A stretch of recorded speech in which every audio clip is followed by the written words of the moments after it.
Welcome to Everyday Storytelling. How are you doing today? We are going to be reading a story. But first up, we are going to be reading the Bible. Yay! That's my dad. Then we are going to be doing the synopsis with Kimberly. Yay! Yay! And then we are going to be reading the Hobbit, reading the Reading? Hobbit. Yay! Reading the I'm Hobbit. gonna turn off my... And I know the first word. You cannot look back to the other video. The first word is the. Are you in the other way?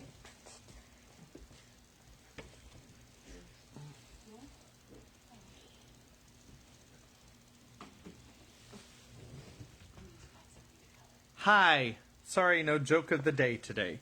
All right, so this is chapter 10 of the book of Luke.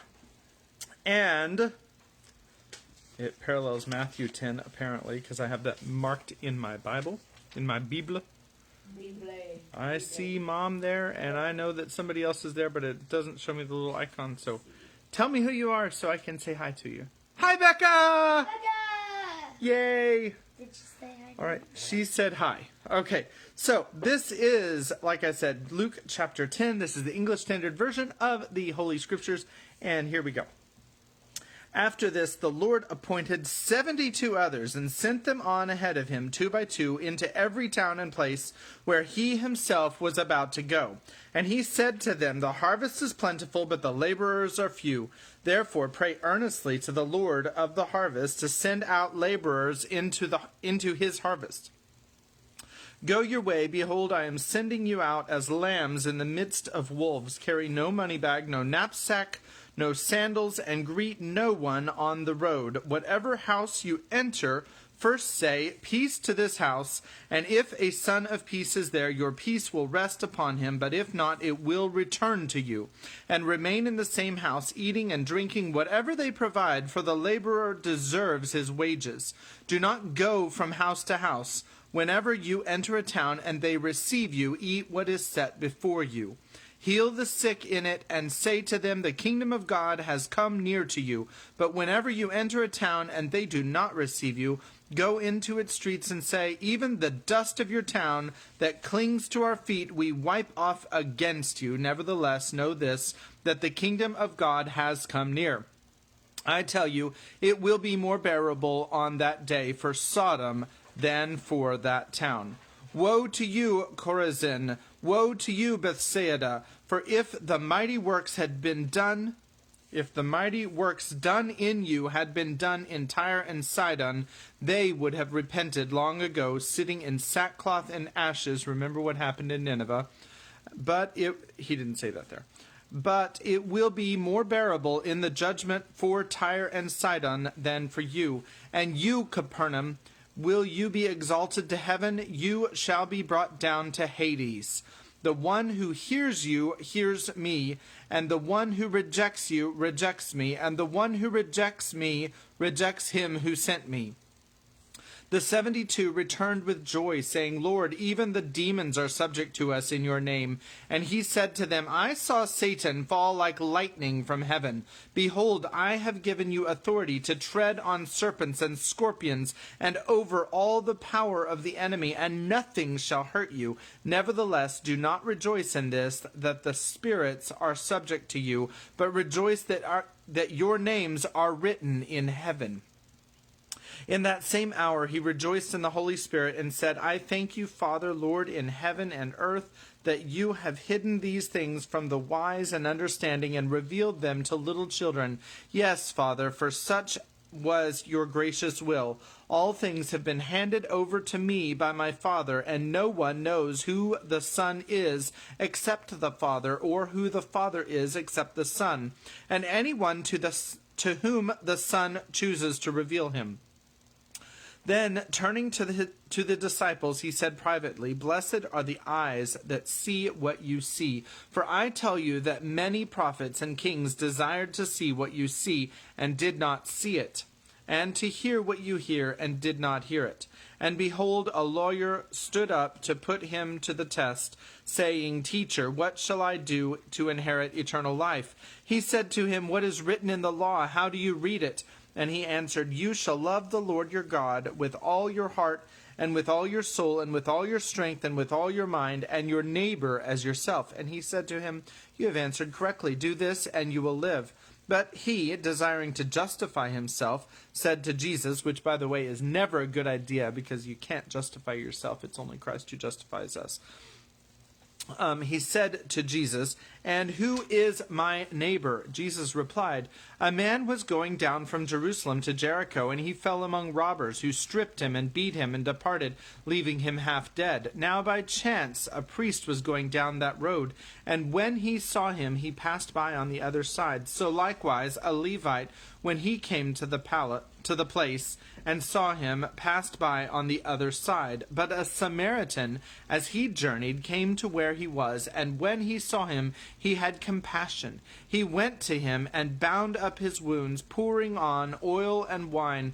Then he set him on his own animal and brought him to an inn and took care of him. And the next day he took out 2 denarii and gave them to the innkeeper, saying, Take care of him, and whatever more you spend I will repay you when I come back. Which of these 3 do you think proved to be a neighbor to the man who fell among the robbers? He said, The one who showed him mercy. And Jesus said to him, You go and do likewise. Now, as they went on their way, Jesus entered a village, and a woman named Martha welcomed him into her house. And she had a sister called Mary, who sat at the Lord's feet and listened to his teaching. But Martha was distracted with much serving.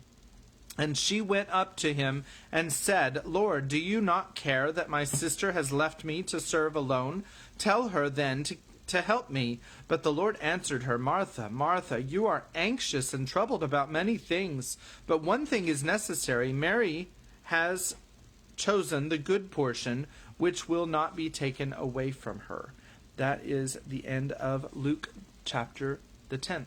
And chapter the 10th, you like that? Okay, and now it is time, let's see, the synopsis. So I know that they found a bunch of crates that were basically like big boxes. All the dwarfs jumped into one of them all together, and the Hobbit was with them. Yeah. I think this is all wrong. That's what I'm being told. Or I'm getting a nice pat on my back. I'm not sure. I like it. Oh! She's saying, poor senile old dad.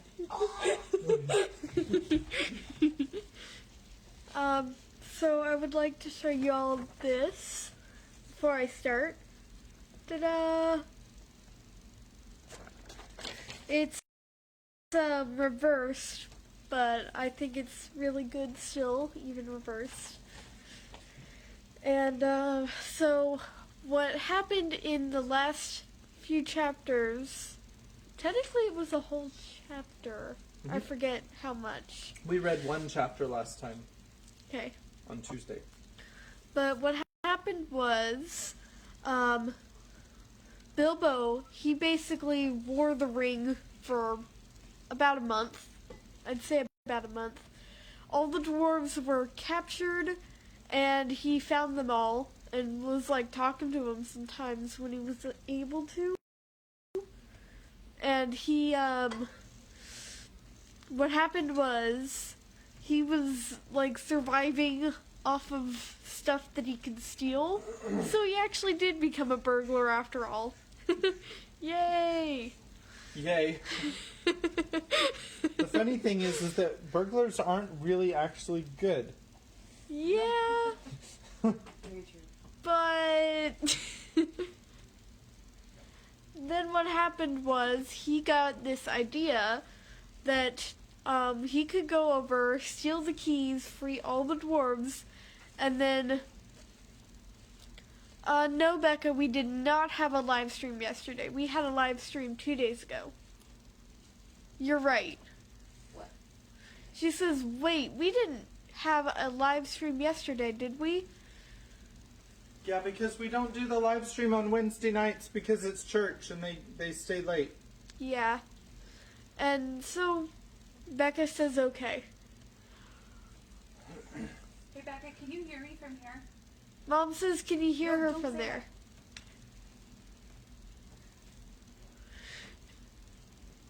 Okay. Okay.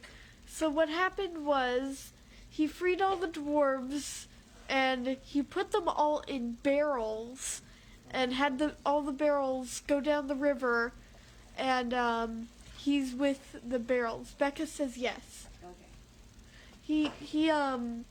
He went into the water with the ring on, and then he grabbed onto one of the barrels, and they got sent to this town. My guess is over here. And then what happened was, my guess, So this place. Lake Town is actually over here. Oh, that makes I a lot knew more it. sense. Where is it? Sorry. Over here. They're actually a lot closer Yeah, now. and this is the mountain that they're going to. Right there. Alright. Where's Death Mountain? There is no Death Mountain just on this joking. map. Alright. Okay, time for the synopsis now. Okay, so then they got in the barrels and then they went down the river, and then what happened was the people at Lake Town, they strapped all the barrels together and they were like, hey, if these barrels hadn't come so late at night, we would have checked them. And so they didn't check all the barrels, so they didn't find all the dwarves. But they did notice that they were riding lower than normal. Yeah, they were a lot heavier than normal. And Bilbo, he managed to slip onto the raft, and they're about to go down the river or something like that. And Bilbo was nice and dry. No, he got sick. Alright. Season. River sick. Howdy again. Yeah, he got a cold. Oh, Rebecca's gone. What? Poor Rebecca. Bacon's gone. Shh. Are you sure? No, she's back. She's back. Alright, so this is chapter 10, A Warm Welcome. The day grew lighter and warmer as they floated along. After a while, the river rounded a steep shoulder of land that came down upon their left. Under its rocky feet, like an inland cliff, the deepest stream had flowed, lapping and bubbling. Suddenly, the cliff fell away. The shores sank. The trees ended. Then Bilbo saw a sight. The land opened wide about him, filled with the waters of the river, which broke up and wandered in 100 winding courses, or halted in marshes and pools dotted with isles on every side. But still a strong water flowed on steadily through the midst. And far away, its dark head in a torn cloud, there loomed the mountain. Its nearest neighbors to the northeast and the tumbled land that joined it to them could not be seen. All alone it rose and looked across the marshes to the forest, the lonely mountain. Bilbo had come far and through many adventures to see it, and now he did not like the look of it in the least. As he listened to the talk of the raftmen and pieced, what's an R among friends? Pieced together the scraps of information they let fall, he soon realized that he was very fortunate ever to have seen it at all, even from this distance. Dreary as had been his imprisonment, and unpleasant as was his position, to say nothing of the poor dwarves underneath him, still he had been more lucky than he had guessed. The talk was all of the trade that came and went on the waterways, and the growth of the traffic on the river as the roads out of the east toward Mirkwood vanished or fell into disuse, and of the bickerings of the lake men and the wood elves about the upkeep of the forest river and the care of the banks. Those lands had changed much since the days when dwarves dwelt in the mountain, days which most people now remembered only as a very shadowy tradition. They had changed even in recent years, and since the last news that Gandalf had had of them, great floods and rains had swollen the waters that flowed east, and there had been an earthquake or two, which some were inclined to attribute to the dragon, alluding to him chiefly with a curse and an ominous nod in the direction of the mountain. The marshes and bogs had spread wider and wider on either side, paths had vanished, and many a rider and wanderer too, if they had tried to find the lost ways across. The elf road through the wood which the dwarves had followed on the advice of Beorn now came to a doubtful and little-used end at the eastern edge of the forest. Only the river offered any longer a safe way from the skirts of Mirkwood in the north to the mountain-shadowed plains beyond, and the river was guarded by the wood elves' king. So you see, Bilbo had come in by the end of... Bilbo had come in the end by the only road that was any good. It might have been some comfort to Mr. Baggins, shivering on the barrels, if he had known that news of this had reached Gandalf far away and given him great anxiety, and that he was in fact finishing his other business, which does not come into this tale, and getting ready to come in search of Thorin's company. But Bilbo did not know it. All he knew was that the river seemed to go on and on forever, and he was hungry and had a nasty cold in the nose, and did not like the way the mountain seemed to frown at him and threaten him as it drew ever nearer. After a while, however, the river took a more southerly course, and the mountain receded again, and at last, late in the day, the shores grew rocky. The river gathered all its wandering waters together in a deep and rapid flood, and they swept along at great speed. The sun had set when, turning with another sweep towards the east, the forest river rushed into the long lake. There it had a wide mouth with stony cliff-like gates at either side, whose feet were piled with shingles. The long lake. Bilbo had never imagined that any water that was not the sea could look so big. It was so wide that the opposite shores looked small and far, but it was so long that its northerly end, which pointed toward the mountain, could not be seen at all. Only from the map did Bilbo know that away up there, where the stars of the Wain were already twinkling, the running river came down into the lake from Dale, and with the forest river filled with deep waters, what must once have been a great, deep, rocky valley. At the southern end, the doubled waters poured out again over high waterfalls and ran away hurriedly to unknown lands. In the still evening air, the noise of the falls could be heard like a distant roar. Not far from the mouth of the forest was the strange town he heard the elves speak of in the king's cellars. It was not built on the shore, though there were a few huts and buildings there, but right out on the surface of the lake, protected by the swirl of the entering river by the promontory of rock which formed a calm bay. A great bridge made of wood ran out to where the huge piles made of forest trees were built.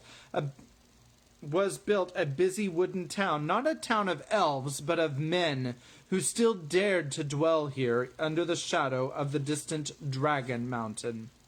They still throve on the trade that came up the great river from the south, and was carted past the falls to their town. But in the great days of old, when Dale in the north was rich and prosperous, they had been wealthy and powerful, and there had been fleets of boats on the waters, and some were filled with gold, and some with warriors in armor, and there had been wars and deeds which were now only a legend. The rotting piles of a greater town could still be seen along the shores when the water sank in a drought. Here is a picture of Lake Town. And where is that on the map? I showed you earlier. Lake on the other side of the forest. Comparatively, on this map, it is actually kind of small. And like Lake Town isn't even listed on the map. That's how small it is.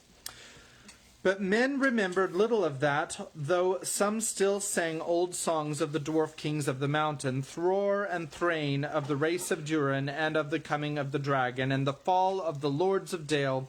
Some sang, too, that Thror and Thrain would come back one day, and gold would flow in rivers through the mountain gates, and all that land would be filled with new song and new laughter. But this pleasant legend did not much affect their daily business.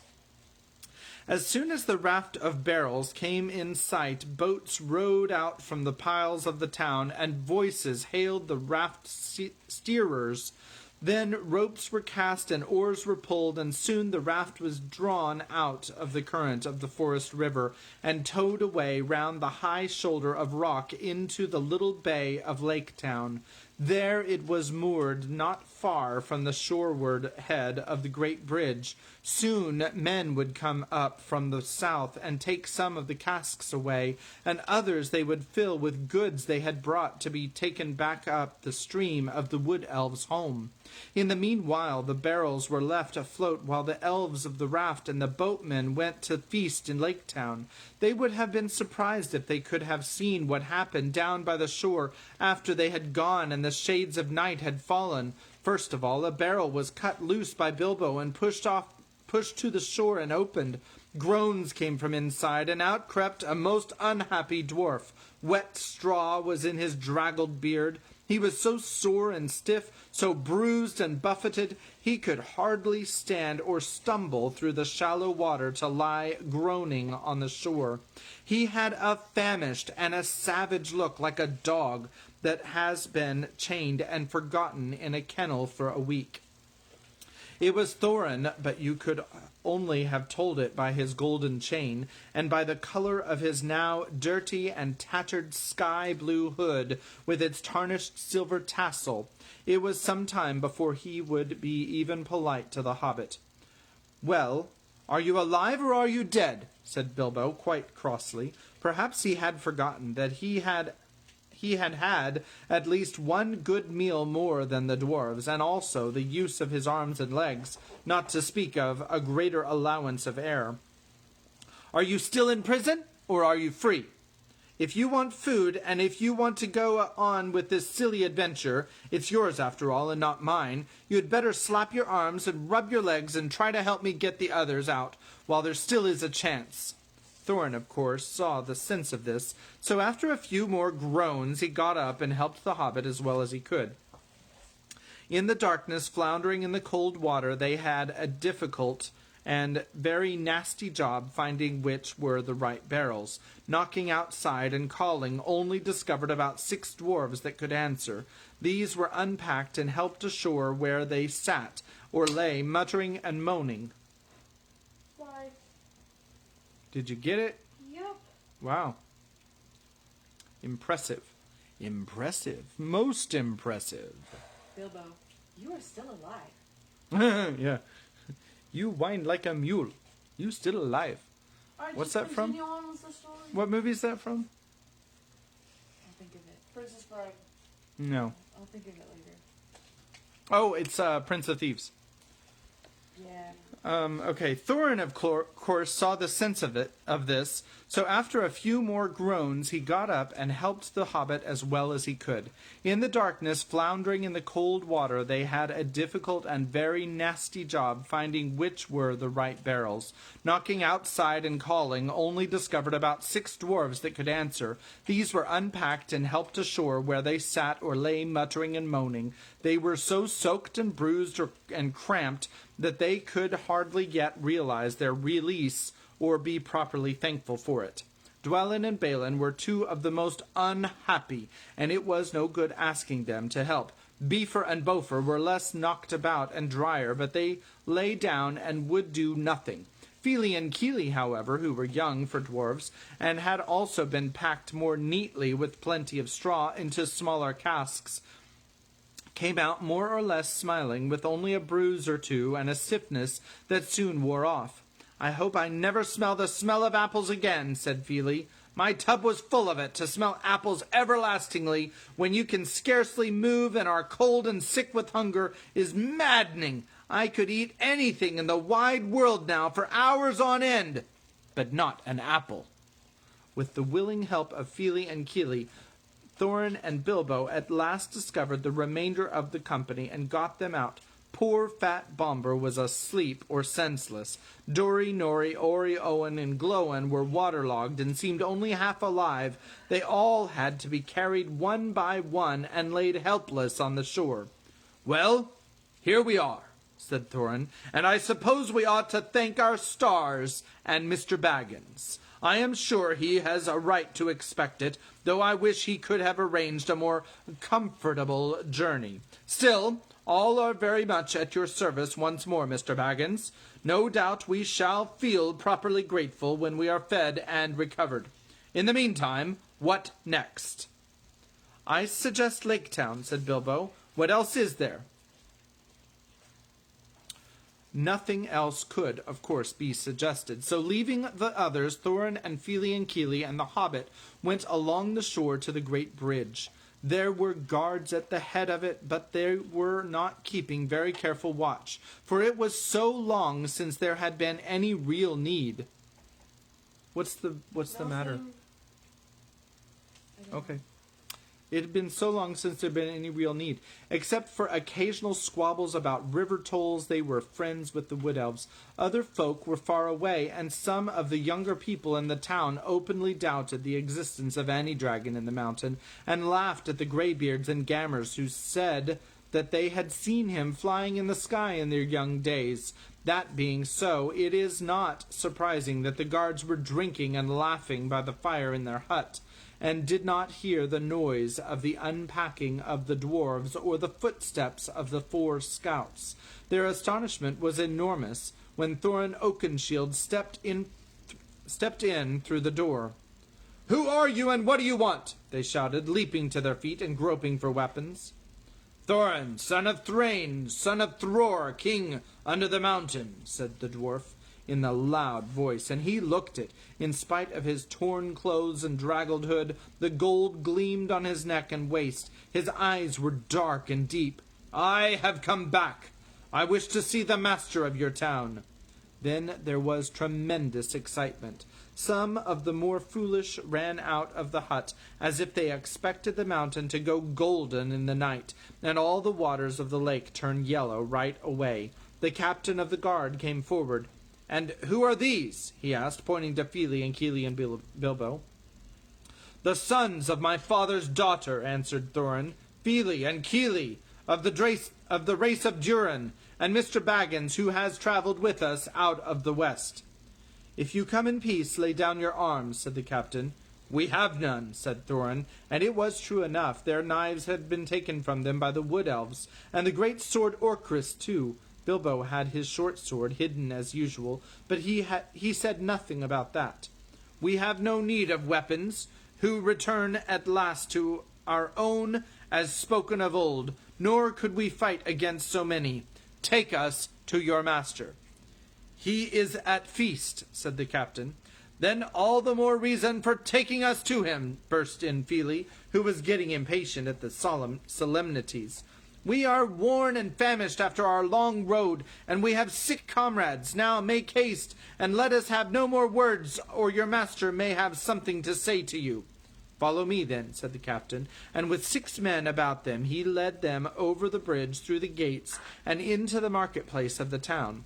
This was a wide circle of quiet water, surrounded by the tall piles on which were built the greater houses, and by long wooden quays with many steps and ladders going down to the surface of the lake. From one great hall shone many lights, and there came the sound of many voices. They passed its doors and stood blinking in the light, looking at long tables filled with folk. "I am Thorin, son of Thrain, son of Thror, king under the mountain. I return," cried Thorin in a loud voice from the door, before the captain could say anything. All leapt to their feet. The master of the town sprang from his great chair, but none rose in greater surprise than the raftmen of the elves, who were sitting at the lower end of the hall. Pressing forward before the master's table, they cried, "These are prisoners of our king that have escaped, wandering vagabond dwarves that could not give any good account of themselves, sneaking through the woods and molesting our people." "Is this true?" asked the master. As a matter of fact, he thought it far more likely than the return of the king under the mountain, if any such person had ever existed. "It is true that we were wrongfully waylaid by the elven king, and imprisoned without cause as we journeyed back to our own land," answered Thorin. "But lock or bar may hinder the homecoming spoken of old. Nor is this town in the wood elves' realm. I speak to the master of the town of the men of the lake, not to the raftmen of the king." Then the master hesitated and looked from one to the other. The elven king was very powerful in those parts, and the master wished for no enmity with him. Nor did he think much of old songs, giving his mind to trade and tolls, to cargoes and gold, to which habit he owed his position. Others were of different mind, however, and quickly the matter was settled without him. The news had spread from the doors of the hall like fire through all the town. People were shouting inside the hall and outside it. The quays were thronged with hurrying feet. Some began to sing snatches of old songs concerning the return of the king under the mountain, that it was Thror's grandson, not Thror himself, that had come back did not bother them at all. Others took up the song, and it rolled loud and high over the lake. "The king beneath the mountains, the king of carven stone, the lord of silver fountains, shall come into his own. His crown shall be upholden, his harp shall be restrung, his halls shall echo golden, to songs of yore resung. The wood shall wave on mountains, and grass beneath the sun. His wealth shall flow in fountains, and the rivers golden run. The streams shall run in gladness, the lakes shall shine and burn. All sorrow fail and sadness as the mountain kings return." At the mountain king's return. So they sang, or very like that, only there was a great deal more of it. He said it very like that, so maybe the mistakes that I made in reading it were actually the mistakes that they made when they were reciting it. So, there you go. And there was much shouting as well as the music of harps and of fiddles mixed up with it. Indeed, much excitement had not been known in the town in the memory of the oldest grandfather. The wood elves themselves began to wonder greatly, and even to be afraid. They did not know, of course, how Thorin had escaped, and they began to think their king might have made a serious mistake. As for the master, he saw there was nothing else for it but to obey the general clamor, for the moment at any rate, and to pretend to believe that Thorin was what he said. So he gave up to him his own great chair, and set Fili and Kili beside him in places of honor. Even Bilbo was given a seat at the high table, and no explanation of where he came in, no songs had alluded to him, even in the obscurest way, was asked for in the general bustle. Soon afterward the other dwarves were brought into the town amid scenes of astonishing enthusiasm. They were all doctored and fed and housed and pampered in the most delightful and satisfactory fashion.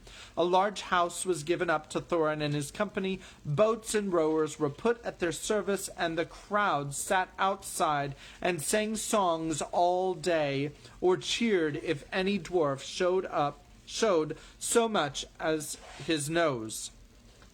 Some of the songs were old ones, but some of them were quite new and spoke confidently of the sudden death of the dragon and of cargoes, of rich presents coming down the river to Lake Town. These were inspired largely by the master, and they did not particularly please the dwarves, but in the meantime they were well contented, and they quickly grew fat and strong again. Indeed, within a week they were quite recovered, fitted out in fine cloth of their proper colours, with beards combed and trimmed, and proud steps. Thorin looked and walked as if his kingdom was already regained, and Smaug chopped up into little pieces. Then, as he had said, the dwarves' good feeling towards the little hobbit grew stronger every day. There were no more groans or grumbles. They drank his health, and they patted him on the back, and they made a great fuss of him, which was just as well, for he was not feeling particularly cheerful. He had not forgotten the look of the mountain, nor the thought of the dragon, and he had besides a shocking cold. For 3 days he sneezed and coughed, and he could not go out, and even after that his speeches and banquets were limited to "Thank you very much." In the meantime, the wood elves had gone back up the forest river with their cargoes, and there was great excitement in the king's palace. I have never heard what happened to the chief of the guards and the butler. Nothing, of course, was ever said about keys or barrels while the dwarves stayed in Lake Town, and Bilbo was careful never to become invisible. Still, I dare say more was guessed than was known, though doubtless Mr. Baggins remained a bit of a mystery. In any case, the king knew now the dwarf's errand, or thought he did, and he said to himself, "Very well, we'll see. No treasure will come back through Mirkwood without my having something to say in the matter, but I expect they will all come to a bad end, and serve them right." He at any rate did not believe in dwarves fighting and killing dragons like Smaug, and he strongly suspected attempted burglary or something like it, which shows he was a wise elf, and wiser than the men of the town, though not quite right, as we shall see in the end. He sent out his spies about the shores of the lake, and as far northward toward the mountain as they would go, and waited. At the end of a fortnight, Thorin began to think of departure. While the enthusiasm still lasted in the town was time to get help, it would not do to let everything cool down with delay. So he spoke to the master and his counselors, and said that soon he and his company must go on towards the mountain. Then, for the first time, the master was surprised and a little frightened, and he wondered if Thorin was, after all, really a descendant of the old kings. He had never thought that the dwarves would actually dare to approach Smaug, but believed they were frauds who would sooner or later be discovered and be turned out. He was wrong. Thorin, of course, was really the grandson of the king under the mountain, and there is no knowing what a dwarf will not dare and do for revenge or the recovery of his own. But the master was not sorry at all to let them go. They were expensive to keep, and their arrival had turned things into a long holiday in which business was at a standstill. Let them go and bother Smaug, and see how he welcomes them, he thought. Certainly, O Thorin, Thrain's son, Thror's son, was what he said. You must claim your own. The hour is at hand, spoken of old. What help we can offer shall be yours, and we trust to your gratitude when your kingdom is regained. So, one day, although autumn was now getting far on, and the winds were cold and leaves were falling fast, 3 large boats left Lake Town, laden with rowers, dwarves, Mr. Baggins, and many provisions. Horses and ponies had been sent round by circuitous paths to meet them at their appointed landing place. The master and his counselors bade them farewell from the great steps of the town hall that went down to the lake. People sang on the quays and out of windows. The white oars dipped and splashed, and off they went north up the lake on the last stage of their long journey. The only person thoroughly unhappy was Bilbo. Chapter 11 is called On the Doorstep, and the first word is in.